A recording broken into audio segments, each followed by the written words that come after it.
নমস্কার বন্ধুরা, আজকে আমার চ্যানেলে শেয়ার করতে চলেছি নতুন একটি রেসিপি। তো প্রথমেই কেটে নিতে হবে দুটো পেঁয়াজ, একটা টমেটো, এক কোয়া রসুন, আদা, লঙ্কা ও পেঁয়াজ কলি।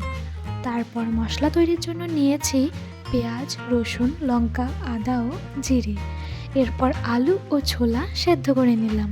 গরম কড়াইতে সামান্য তেল ঢেলে নিলাম। আলু ভেজে নিলাম কিছুটা নুন ও হলুদ দিয়ে। হালকা হাতে নাড়তে হবে যাতে আলুগুলো ভেঙে না যায়। পেঁয়াজগুলোর ফ্লেভারটা পার্সোনালি আমার খুব প্রিয়, তাই ভেজে নিয়ে তুলে রাখলাম। এরপর ফোড়নের জন্য দুটো শুকনো লঙ্কা, একটি তেজপাতা, সাদা জিরে, দুটো এলাচ ও লবঙ্গ নিয়ে নিলাম। গরম তেলে সব কিছু দিয়ে কুচনো পেঁয়াজ দিয়ে দিলাম। গোল্ডেন ব্রাউন হয়ে এলে পেঁয়াজের সাথে সাথে টমেটো ও চিড়ে রাখা লঙ্কা দিয়ে দিলাম। এরপর আগে থেকে করে রাখা মশলাটি কড়াইতে ছেড়ে দিলাম।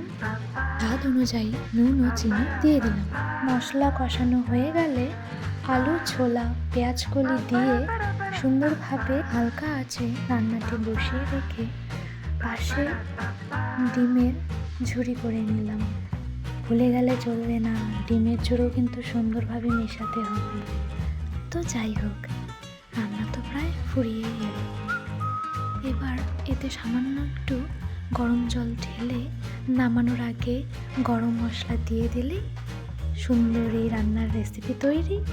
শেষে একটি কথা না বললেই পারলাম না, আপনাদের জন্যই রান্নার চ্যানেলটি খোলা। দয়া করে পাশে থাকবেন, এতে আমারও আগ্রহ বাড়বে এবং আপনাদের কাছে পৌঁছে যাবে নতুন নতুন রেসিপি। ধন্যবাদ।